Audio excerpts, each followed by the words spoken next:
নমস্কার বন্ধুরা, তুলিস ওয়ার্ল্ডের আরও একটি ভিডিওতে তোমাদের সবাইকে স্বাগত। আজকে তোমাদের সাথে আমি পান্তুয়ার রেসিপি শেয়ার করব। এই মিষ্টিটি ছোট বড় সকলেরই কিন্তু খুব প্রিয়। চলো দেখে নেওয়া যাক বাড়িতেই খুব সহজে পান্তুয়া কিভাবে তৈরি করবে।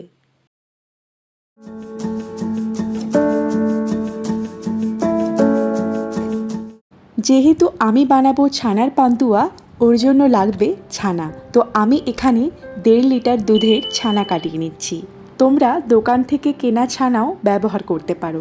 পান্তুয়া বানানোর জন্য আমি কিভাবে ছানা কাটিয়েছি সেটা তোমাদের বলে দিই। প্রথমে দুধটাকে ভালোভাবে ফুটিয়ে গ্যাসের ফ্লেম অফ করে দেব। 3-4 মিনিট পর 2 চামচ ভিনিগারের মধ্যে আরও 2 চামচ জল দিয়ে সেই ভিনিগার আর জলের মিশ্রণটা অল্প অল্প করে দিয়ে নাড়তে থাকবো। তাতেই দেখো কত সুন্দর ছানা বেরিয়ে গেছে। যখন পুরো ছানাটা বেরিয়ে যাবে তখন একটা সুতির কাপড়ে এটাকে ছেঁকে নেব। এরপর ছানাটাকে খুব ভালো করে ধুয়ে নিতে হবে, যাতে ভিনেগারের টক ভাবটা ছানার মধ্যে থেকে পুরোপুরি চলে যায়। 3 থেকে 4 বার ভালো করে ধুয়ে নিলেই যথেষ্ট। ছানা খুব ভালোভাবে ধোয়া হয়ে গেছে। এবারে পুরোপুরিভাবে এই ছানা থেকে জলটা নিংড়ে নেব। তোমরা এই সুতির কাপড়টা কোনো এক জায়গায় ঝুলিয়ে রাখতে পারো, এতে জল পুরোপুরিভাবে ছানা থেকে বেরিয়ে যায়। ওদিকে ছানা থেকে জল ঝরতে থাকুক, আর এদিকে আমি চিনি শিরাটা রেডি করে নেব। কড়াইতে নিয়ে নিয়েছি 1 বাটি চিনি। এই বাটি মেপেই আমি দিয়ে দিলাম 2 বাটি জল। এবার চিনি শিরাটাকে ফুটতে দেব 3 থেকে 4 মিনিট হাই আঁচে। 3 মিনিট পর গ্যাসের ফ্লেমটা অফ করে দেব। চিনি শিরাটা একদমই গাঢ় করব না, থাকবে পাতলা। আমি 3টে এলাচ থেতো করে এর মধ্যে দিয়ে দিয়েছি। তোমাদের যাদের এলাচের গন্ধ পছন্দ নয় তারা এটা স্কিপ করতে পারো। যে ছানাটা জল ঝরানোর জন্য রেখেছিলাম সেই ছানা এবারে একটা পাত্রে নিয়ে ভালো করে মেখে নিতে হবে। ছানাগুলো কিন্তু খুব সফট হয়েছে, একদম নরম। দোকান থেকে আনা ছানা আর বাড়িতে বানানো ছানার মধ্যে এটাই তফাৎ। তোমরা চেষ্টা করবে সবসময় বাড়িতে বানানো ছানা দিয়েই মিষ্টি তৈরি করার। ছানাগুলো এবারে খুব ভালো করে আমাদের মধ্যে নিতে হবে। ছানার মধ্যে যে দলা দলা অংশগুলো থাকে সেগুলোকে হাতের তালু দিয়ে বা তোমাদের যেভাবে সুবিধা হয় সেইভাবে খুব ভালো করে ভেঙে নিতে হবে। আর এমন একটা পর্যায়ে যখন চলে আসবে তখন বুঝে নিতে হবে যে ছানা মাখা আমাদের পুরোপুরিভাবে সম্পূর্ণ। ছানা যদি খুব ভালোভাবে না মাখা হয় তাহলে মিষ্টিও কিন্তু পারফেক্ট তৈরি হবে না। তাই চেষ্টা করবে ছানা ভালো করে মেখে নেওয়ার। দেখো মাখতে মাখতে ছানা এক জায়গায় এসে গেছে। যেরকমভাবে আটা মাখা হয় সেই রকম একই জায়গায় ছানাগুলো এসে গেছে। এরকম অবস্থায় আসলে বুঝতে হবে ছানা মাখা সম্পূর্ণ। এবারে ছানার মধ্যে কয়েকটা উপকরণ মিশিয়ে নেব।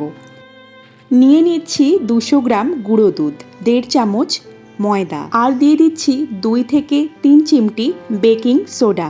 বেকিং সোডা না থাকলে তোমরা তার পরিবর্তে বেকিং পাউডারও দিতে পারো। দিয়ে দিচ্ছি 1 চামচ ভেজানো সুজি। 1.5 চামচ সুজি একটুখানি জলে 10 মিনিট ভিজিয়ে রেখেছিলাম। সমস্ত উপকরণ মেশানোর পরে এবারে আবারও ছানা খুব ভালো করে মেখে নিতে হবে। ছানা খুব ভালোভাবে মাখতে আমার সময় লেগেছিল 7 থেকে 8 মিনিট। ছানা যত ভালো করে মাখা হবে মিষ্টি ততই সুন্দর হবে। কিছুক্ষণ মাখার পরে আমি এখানে দিয়ে দিলাম 1 চামচ ঘি। ঘি তোমরা সবসময় দেওয়ার চেষ্টা করবে, ঘি দিলে মিষ্টি দিয়ে খুব সুন্দর একটা গন্ধ আসে। দেখো মিষ্টির ডোটা কিন্তু অতটা শক্ত হয়নি, একটু কাদা কাদা ভাব আছে।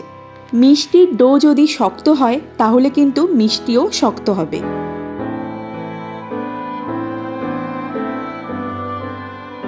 ছানা মাখা হয়ে গেছে। এবারে মিষ্টির জন্য ছানার বলগুলো তৈরি করে নেব। 2 হাতের তালু দিয়ে সামান্য চাপ দিয়ে ছানার বলগুলো তৈরি করে নিতে হবে। দেখো ছানার বলে এক ফোঁটাও ক্র্যাক নেই। যদি ছানার বলে ক্র্যাক আসে তাহলে বুঝতে হবে ছানা আরও মাখতে হবে।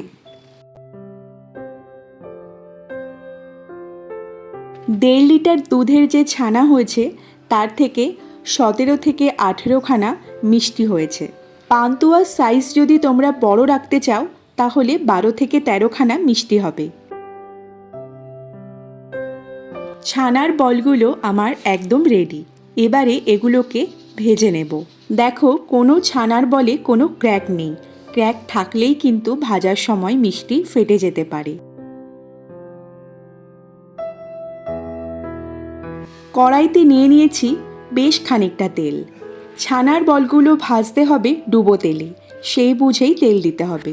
তেল যখন হালকা গরম হবে, খুব বেশি গরম না কিন্তু হালকা গরম, তখন একে একে ছানার বলগুলো এই তেলের মধ্যেই ছেড়ে দিতে হবে। গ্যাসের ফ্লেম থাকবে একদম লো। ছানার বলগুলো দেওয়ার সাথে সাথেই একদম নাড়াচাড়া করা যাবে না। তেলের মধ্যে ওইভাবেই ছানার বলগুলো থাকবে। 1 থেকে 2 মিনিট পরে চামচ দিয়ে বা খুন্তি দিয়ে হালকা করে মিষ্টিগুলো পাল্টে দিতে হবে। কাজটা খুব সাবধানে করতে হবে যাতে ছানার বলগুলো ভেঙে না যায়। তারও কিছুক্ষণ পরে দেখবে ছানার বলগুলো আপনা আপনি তেলের ওপর ভেসে উঠেছে। এরপর আর কিছুই না, হাতা বা খুন্তি দিয়ে অনবরত নাড়তে হবে যাতে পান্তুয়ার রঙটা সব দিকে সমানভাবে আসে। গ্যাসের ফ্লেম থাকবে এবারে মিডিয়াম টু লো। একদম হাই আঁচ করা যাবে না, তাতে পান্তুয়া পুড়ে যেতে পারে। দেখো, অনেকটা পান্তুয়ার রং চলে এসেছে। এই মুহূর্তে পান্তুয়াগুলো আমরা আলাদা একটা পাত্রে তুলে নেব।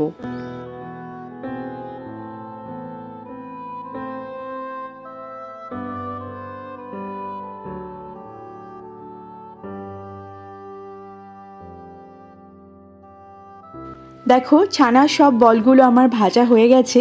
এইরকমই কালার এসেছে, কালার একদম পারফেক্ট এসছে। তোমাদের যদি মনে হয় তোমরা এর থেকে হালকা যখন কালার আসবে তখনও পান্তুয়া তুলে নিতে পারো। এবারে যে চিনির শিরাটা আমি তৈরি করে রেখেছিলাম, সেই চিনির শিরার মধ্যে ভেজে রাখা এই ছানার বলগুলো একে একে দিয়ে দিচ্ছি। চিনির শিরাটা একদম ঠান্ডা থাকবে না, হালকা একটু গরম থাকবে। চিনির শিরার মধ্যে ছানার বলগুলো দিয়ে 7 থেকে 8 মিনিট ঢাকা চাপা দিয়ে হাই আঁচে ফুটাতে হবে। প্রথম 3 মিনিট হাই আঁচে দেওয়ার পরে ফ্লেমটা লো করে দিতে হবে। ফিরে এলাম 7 থেকে 8 মিনিট পরে। ঢাকনা খুলে দেখো, ছানার বলগুলো কিন্তু আরও বড় হয়ে গেছে আর অনেকটা চিনির শিরাও কমে গেছে। মানে ছানার বলগুলো চিনির শিরাটা খুব ভালোভাবে অ্যাবজর্ব করেছে। এই মুহূর্তে গ্যাসের ফ্লেমটা অফ করে দিয়ে আরও 3 থেকে 4 ঘন্টা এই চিনির শিরার মধ্যেই পান্তুয়াগুলো রেখে দিতে হবে যাতে সব রস এই পান্তুয়া শুষে নিতে পারে। যত বেশিক্ষণ চিনির শিরার মধ্যে পান্তুয়াগুলো থাকবে ততই পান্তুয়া নরম আর রসালো হবে। আমি 2 ঘন্টা পরেই কয়েকটা পান্তুয়া একটা প্লেটে সার্ভ করে নিয়েছি। এবারে কেটে তোমাদেরকে দেখাবো। পান্তুয়াগুলো বেশ নরম হয়েছে। এগুলো হালকা গরম অবস্থায় খেলে আরও নরম থাকে। ভেতরে দেখো, পুরো রসটাই ঢুকে গেছে। ভিডিও দেখে তোমরা বুঝতেই পারছো কতটা রসালো আর নরম হয়েছে পান্তুয়াগুলো। তাহলে এবার আর কোনো চিন্তা নেই। মিষ্টি মুখ করাতে হলে বা যে কোনো পুজো বা বিজয়াতে বাড়িতেই এরকম পান্তুয়া করে সবার মন জয় করে নাও। আর আজকের এই সুন্দর রেসিপিটি তোমাদের কেমন লাগলো? ভালো লাগলে অবশ্যই ভিডিওতে লাইক করে চ্যানেলটাকে সাবস্ক্রাইব করার অনুরোধ রইল। আর যদি কোনো অসুবিধা হয় আমাকে কমেন্ট করে জানিও, আমি অবশ্যই কমেন্টে রিপ্লাই দেব। আজকের মতো টাটা, দেখা হচ্ছে নতুন ভিডিও নিয়ে খুব তাড়াতাড়ি।